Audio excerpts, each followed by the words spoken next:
মুক্তি পাওয়ার উপায় নেই, এটা করে দিলাম, বাবা পেয়ে গেলাম, চলে গেল, ওটা তার পুরো বডিটাই হলো পচা।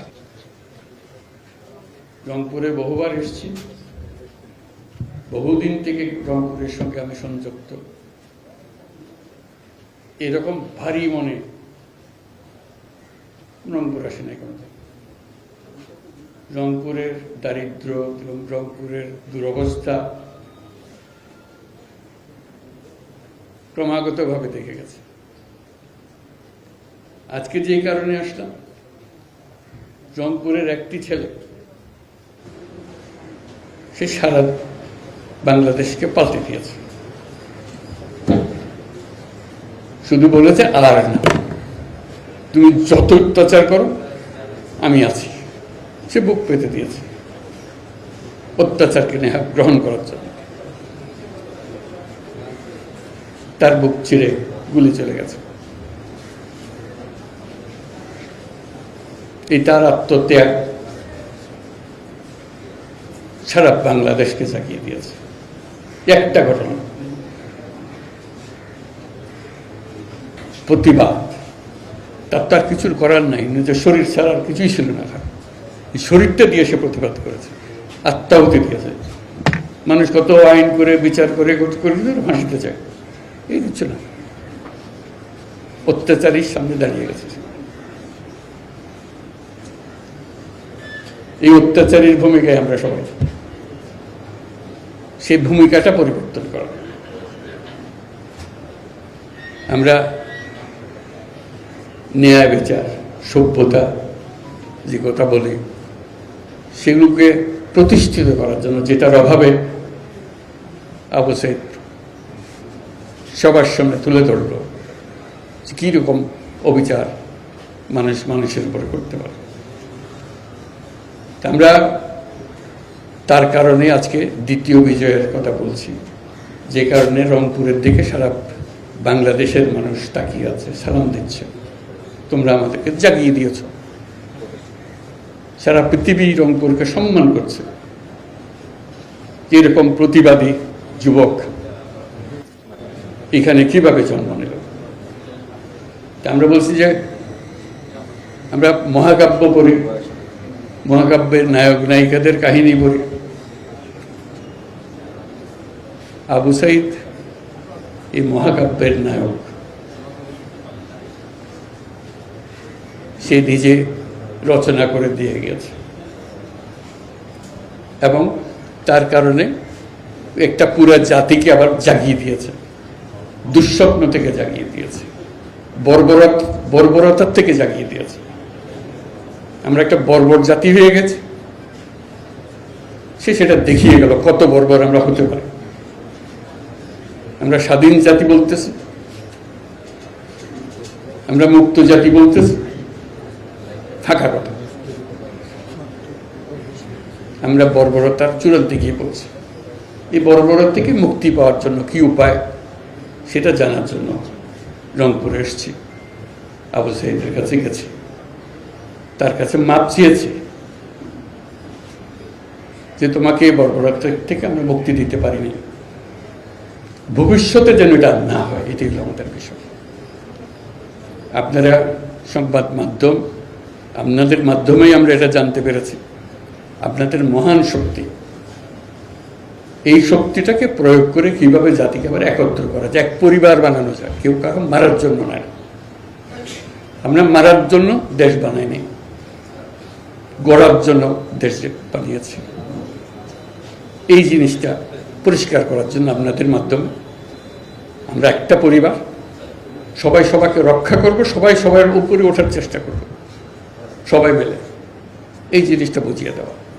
এবং যারা অপরাধী তাদের বিচার আমাদের করতেই হবে, তা নাহলে আমরা এটার থেকে মুক্তি পাবো না।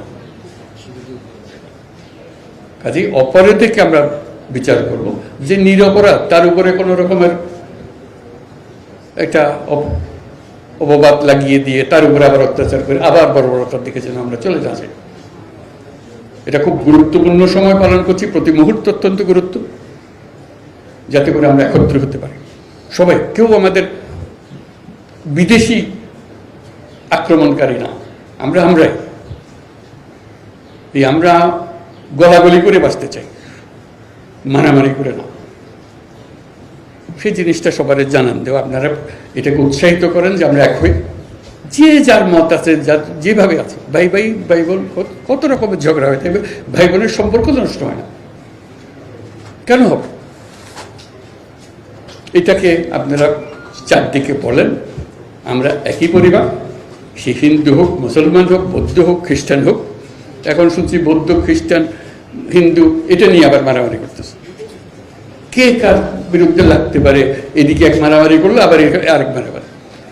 এইটা যেন না হয়। আমরা যেখানেই এরকম অত্যাচার হবে কারো উপরে, কোনো একটা উশিলা করে, এই ধর্মের উশিলা, অন্য কোনো উশিলা, সেটা রুখে দাঁড়াতে হবে। যা হয়ে গেছে সেটার থেকে আমরা মুক্ত হতে চাই, আমাদের পরিষ্কার করে ফেলতে চাই, আমরা পুনর্জন্ম লাভ করতে চাই, নিষ্পাপ জন্ম লাভ করতে চাই, গলাগলি করে বাঁচতে চাই আমরা। এই জিনিসটা বলে দাও। আমাদের কাজটা হলো মানুষের কাছে এই আবেদনটা জানানো, আপনারা সেই আবেদনটা সবাইকে জানিয়ে দেন। ধন্যবাদ সবাইকে। বলেন বলেন সংক্ষেপে কে বলতেছিলেন? স্যার আমি একটু বলতে চাই, স্যার আপনি শুধু একজন প্রধান উপদেষ্টা না, আপনি একজন নোবেল বিজয়ী এবং এক বিশ্ব বরেণ্য ব্যক্তিত্ব। আপনি কি মনে করেন যে এই জাতি কি সারা পৃথিবীতে যে জাতির ভাবমূর্তি পূর্ণ হয়েছে, জাতি কি মাথা উঁচু করে দাঁড়াতে পারবে কিনা?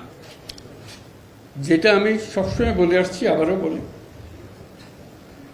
এই জাতির সম্ভাবনা অসীম। এই জাতির যে তরুণ সম্প্রদায়, তার যে সৃজনশীলতা, তার যে উদ্যম অন্য জাতির তুলনায় অনেক অনেক বেশি। এতটুকুন জায়গার মধ্যে আমরা 17 কোটি মানুষ থাকি। এই 17 কোটি মানুষকে আমরা আরো বহু উপরে নিয়ে যেতে পারি, শুধু এই গুতাগুতি, মারামারি, খুনাখুনি, এটার থেকে বাঁচছে, আর তো কিছু নেই। তো ওরা তো জানেই সবাই কি করতে হবে।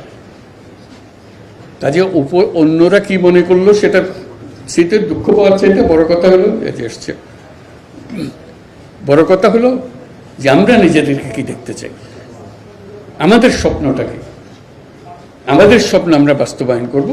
এবং আমাদের স্বপ্ন বাস্তব, আমাদের যে স্বপ্ন, আমাদের যে ক্ষমতা, এটা যদি আমরা করি, পৃথিবীর মানুষ এমনি ভাবা দেবে। পৃথিবীর বহু দেশে তো যাই, কাজে দেখি এর চাইতে ঘনিষ্ঠ একটা জাতি, পরিবারভুক্ত জাতি খুব কম দেশে আছে। আমরা ভাগ্যবান জাতি সেই হিসেবে। কাজেই আমাদেরকে সেই লক্ষ্যে যেতে হবে। বলুন।